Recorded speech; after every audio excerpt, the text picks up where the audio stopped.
Hello, doll faces. This is an episode of Tea and Tarot, and during episodes of Tea and Tarot, I tend to drink tea and talk about tarot.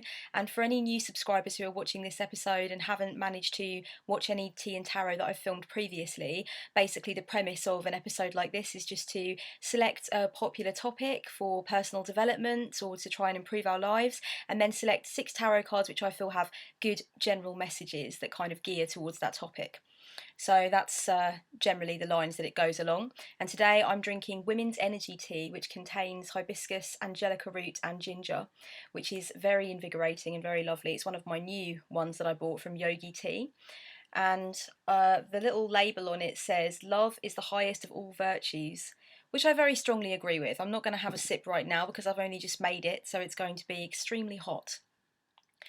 So, the subject that I decided on for today's episode was stress, how to cope with stress, how to alleviate stress, and how to make sure that we notice when we're actually experiencing stress and feel able to do something to reverse those symptoms and to kind of vent and to make ourselves feel like we're in control and we're not overwhelmed so much of the time.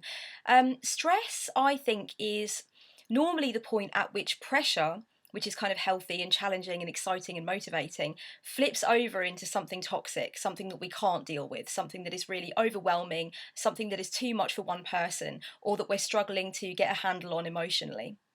And stress can come in so many different forms as the result of so many different factors. I experience stress predominantly because of my chronic pain, although other people experience stress with bringing up children. You can experience stress in your career path, you can experience stress through financial difficulty, that kind of thing. And a lot of the time, stress just takes a little bit of simple reframing so that you are looking at an obstacle as though it's a challenge for you and as though it's a worthy way for you to kind of show yourself what you can do and posit forth your signature strengths, etc.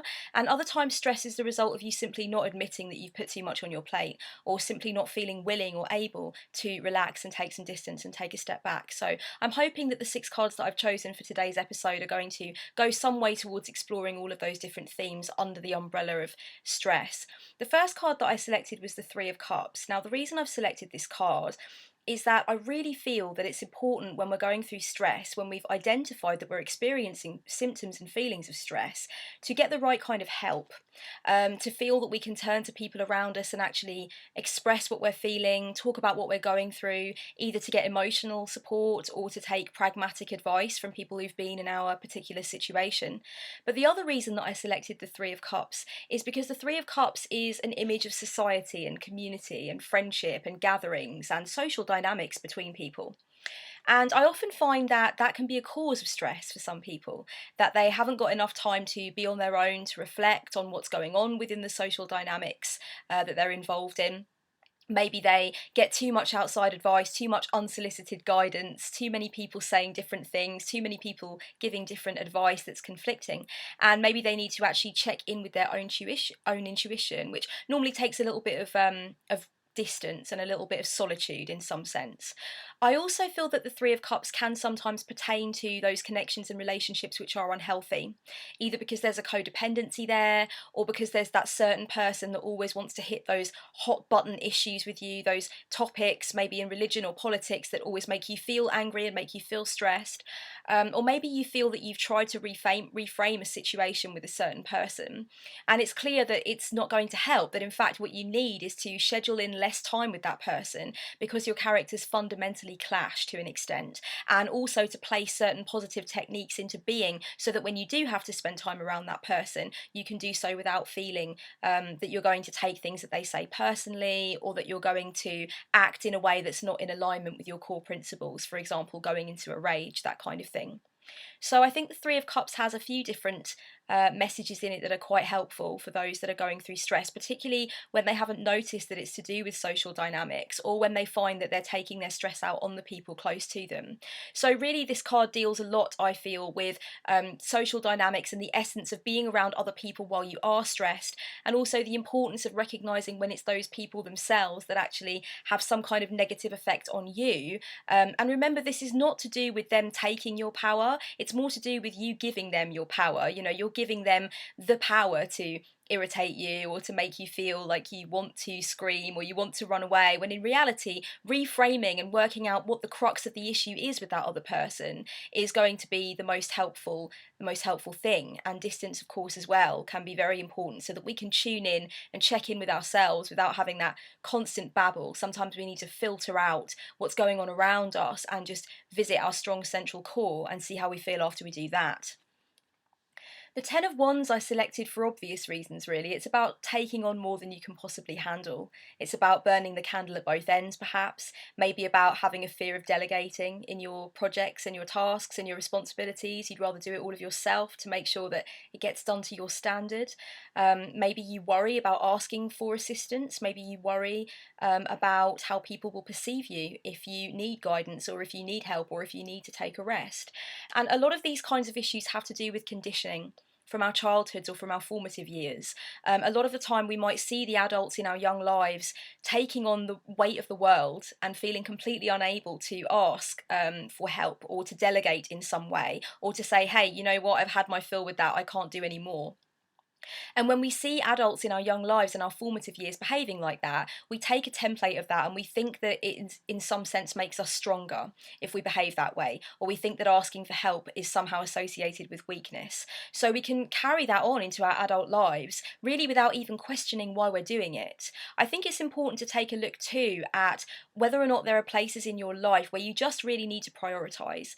You just need to take a look at what you conceivably see as your priorities, as your number one things that you need to get done and want to get done. And then what's secondary? What can be cut down on? What can be left until tomorrow if necessary? You really have to start thinking about time as a friend rather than an enemy. And in order to do that, you just need to be very realistic about what's possible and never berate yourself for whatever is not possible. Also, make sure that high priority concerns during the day are really high priority concerns. A lot of people tend to link their perfectionism with their sense of procrastination.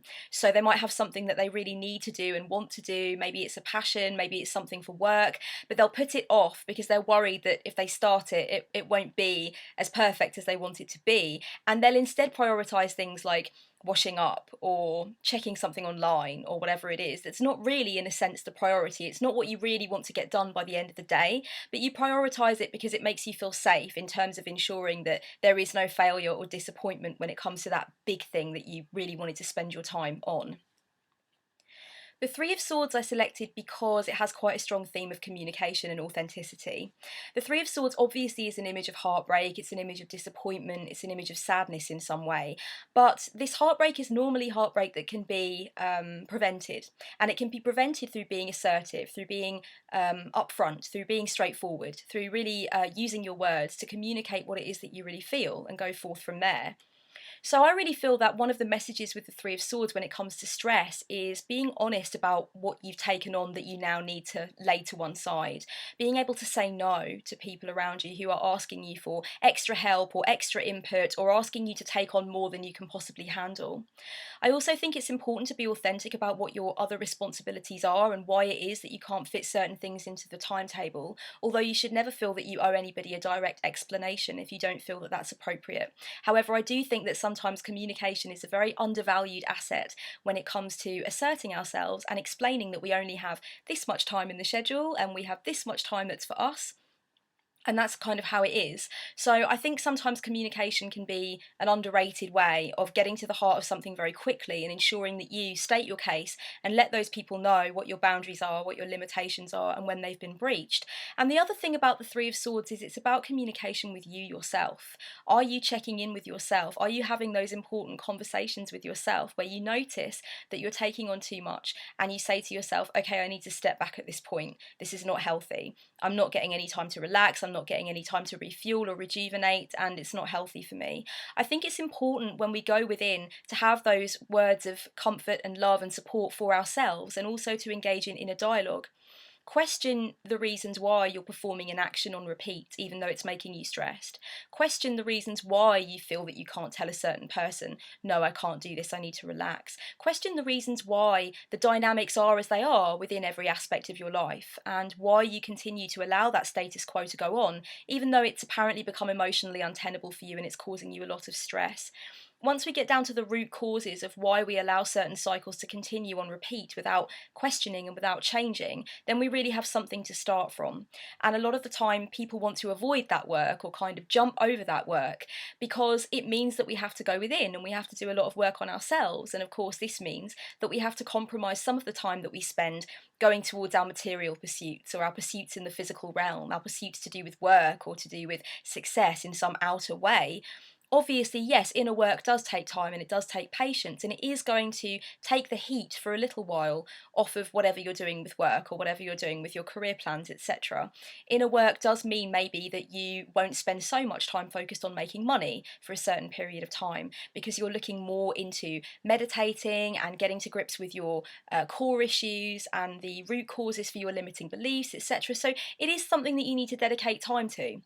And a lot of people feel that it's technically a waste of that good time that they could be spending on pursuing their material gains, etc. So it is a compromise, and it is something that you need to really think about and decide: do you want to continue putting this negative cycle on repeat forever and getting yourself more and more stressed, or do you want to get to the heart of what's really down there and work to try and help yourself to avoid that and to accept and integrate certain things into your being so that they don't have control over you all the time?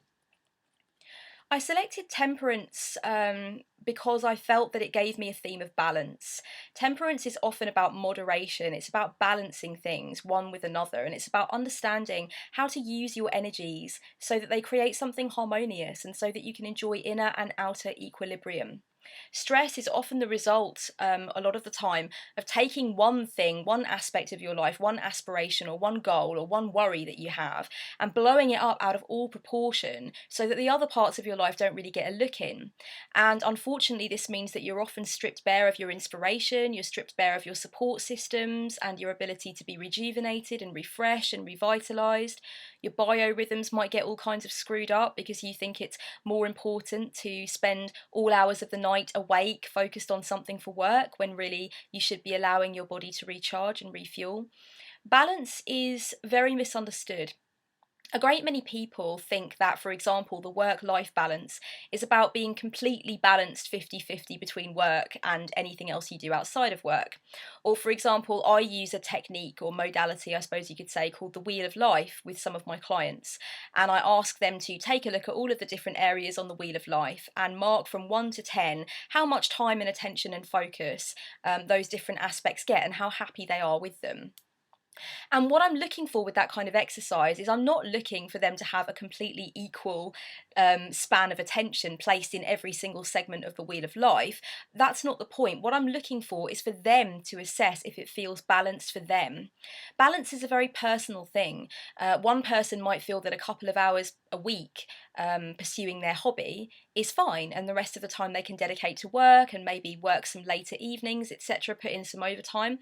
Whereas to somebody else, their hobby or their passion might need much more room than that. So for them, it won't be as acceptable to spend so much time in the workplace. They will need more time with family or more time painting or sailing, whatever it is they do, in order for them to feel balanced. So striking a balance is really about understanding your needs and understanding where you best feel contented. And of course, if you aren't prepared to accept that certain things need to be placed into the routine that are obligations or are duties or are there to kind of serve a certain need, then you might have problems with balance. And likewise, if you're not prepared to accept that you need to refresh and rejuvenate and that you need to give time to things that you're passionate about and things you enjoy doing, things that make you laugh, if you're not prepared to accept that, then you are going to run yourself into the ground working, and you are going to feel very restrained and very unsure of what it really is that flicks your switch and makes you feel turned on about life, makes you feel alive. So I think Temperance has a lot of messages for us with regard to how important balance really is, but also with regard to remembering that balance is about personal perception a great deal of the time. So when you look at how to balance your life and how to restructure things so that you're not getting stressed, it's important to remember that you need to work out how balance feels for you. You do not need to follow somebody else's directions or instructions as to how to feel like you've balanced all of the different facets of your life. You really need to think about what works best for you and what you notice about yourself when you put certain positive changes into place. What do you notice, for example, about your mood throughout the day? What do you notice about your perception and your perspective on things? What do you notice about how often you get angry or how often you feel confused? If you try to instigate positive change in your life, even if it feels uncomfortable at first, for example, if you're really, really a workaholic and you try to instigate a positive change by spending 5 to 10 hours less in the office and just doing normal core hours and then going and doing yoga or something, initially, yes, that is going to feel uncomfortable for you. You're going to be a fish out of water. But over the next few weeks after instigating that change, just check out how you're feeling and be really honest with yourself about how you're feeling. How are you feeling physically and how are you feeling emotionally? How is your clarity of mind? How do you feel about different things that were stressing you out a few weeks ago that aren't stressing you out now that you're spending a bit more time out of the office? And just be really honest with yourself about whether or not the changes have benefited you, even if they felt a bit weird at first. The Hanged Man I selected for a very specific reason. I blogged about the Hanged Man recently. It's not really a big surprise. I was blogging about tarot. I've been caught red-handed there. I was blogging about the Hanged Man recently, and I was blogging really about the theme of delay and standstill and stagnation with regard to the Hanged Man. And somebody that reads my blog posted a reply asking if it was appropriate to see the Hanged Man as a representation of change in perspective, because of course he's looking at the world upside down, so he's looking at things from a different perspective. And I said, you know what, that's actually one of the first ways that I traditionally learn to read the card, and it is absolutely completely valid. What I tend to do is I tend to blog about one particular aspect of the card, the aspect of the card that's really switching me on at that moment or that I can relate to at that moment. But of course, there are so many ways to tune into the energies of the card and use the illustrations to help you jump into the kind of ocean that each card has within it, that's available to us, the hidden depths, the untapped potential, if you like. And with the Hanged Man, yes, it is definitely about skewed perspective. It's definitely about seeing things in a different way to everybody else, positively or negatively. I tend to feel, because the Hanged Man actually appears upside down, that a lot of the time his worldview can be a bit skewed and his perspective can be a bit different in perhaps a negative way, in a way that makes him less able to relate to other people, or maybe less able to see when he's running things in a way that isn't necessarily healthy for him. So the reason I've chosen the Hanged Man is really to discuss reframing. It's to discuss the real importance of taking your situation and taking what you think and feel about your situation and then deciding to consciously reframe it, consciously shift your emotional response to it.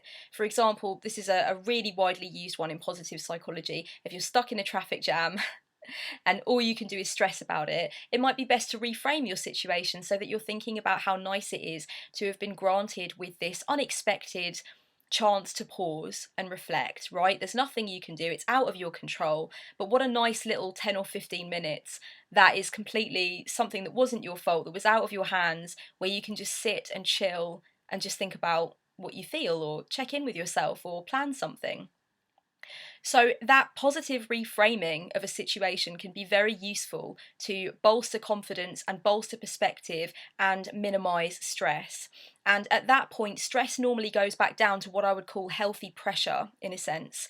I really enjoy the feeling of healthy pressure, and I think a lot of people find ways to place healthy pressure into their lives so they can get that feeling of challenge and motivation. Many people are very self motivated and like to set their own goals, set their own targets, and then reach them. This is what I mean by pressure. And when pressure flips over into stress, it can normally be because we failed to reframe a situation. Yes, it can sometimes be because we've taken on too much and we can't delegate, but it can also sometimes be because we're just looking at something with more of a negative slant than a positive slant, or we're focusing more on trying to control what's ultimately out of our control, rather than placing focus on what we can control. The little steps that we can take to do what we can do, and then anything immovable or impossible to control, like for example the weather, that's out of your hands. So why not try and see it in a more positive way? You know, you can't control whether or not it rains, but you can definitely control how you respond to it emotionally and how you feel about it raining and how you want to take that and place it into your life. And finally, I selected the Fool because the Fool, I feel, speaks very strongly of the inner child archetype. It speaks to that little part of us that's concerned with spontaneity and being adventurous, being inquisitive, and finding out what's new and what's around the corner and what we can embrace and what we can taste next, kind of thing. And I feel that stress is really largely a symptom of adult life because we are not yet convinced, or a lot of us anyway, are not yet convinced enough that the inner child archetype really needs room to move around and really needs space to do its thing. A lot of the time, when we are stuck in a cycle or when we're kind of tolerating a status quo that in reality is emotionally untenable, it's because we're not allowing the inner child to kind of reach up from deep inside and say, this is what I desire, this is where I want to go, I want to see what's around that corner, I want to try out this new thing. And we kind of repress it, we kind of swallow it under. A lot of the time, if you're going through systematic or systemic stress, I would really urge you to think about the kind of things that you used to do when you were a child that really just used to get you good and lost, that really used to make you daydream. It used to allow you to psyche dive. And, you know, when you think about going into adulthood, how often we talk about daydreaming or kind of getting lost in our heads in a really disparaging way. Like, oh God, sorry, I was daydreaming. Why do we apologise for that? Why do we apologise for going to another place or for letting in that wild part of us that kind of wants to explore the imagination? Why do we denigrate the imagination? Why don't we let it take us once in a while and let it really harness us and let the inner child tell you where it wants you to go and what it wants you to try next? Because it could be that there are many avenues for healthy exploration that you're not putting into your schedule. And remember, the Fool also tells you to make sure that you are making room and time for unscripted things to happen. If your schedule is just too full for anything unscripted or unexpected or exciting to happen, then you are going to get stressed because you're not going to have any new external stimuli.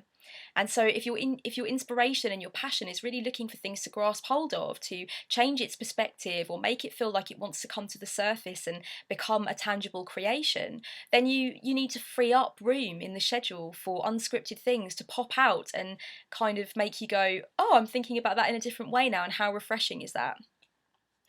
Okay, so these were my 6 main cards for dealing with stress or for coping with stress in a healthy manner. And since I've all got your attention and it's a tarot related video, I will also just say that yesterday on Facebook I posted a question for my Facebook followers, just asking them to give me any questions that they have that are related to tarot, because I would like to do a tarot frequently asked questions kind of video. I've been making a note of the things that I am asked most frequently about tarot, and I would like to put forth a frequently asked questions video so that I can clear up a lot of these things in kind of a succinct way. So if you would like to post below anything that you would like to know about tarot, about definitions, about ethics, about spreads, about memorizing things, about the numerology aspect, the elements, whatever you want to ask me, you feel free to ask me. And if I don't know the answer, I'll happily say that I don't know the answer. But if I do, then you will receive an answer from me in the next few days, and I hope it will be very helpful. Much love to you all. Blessed be.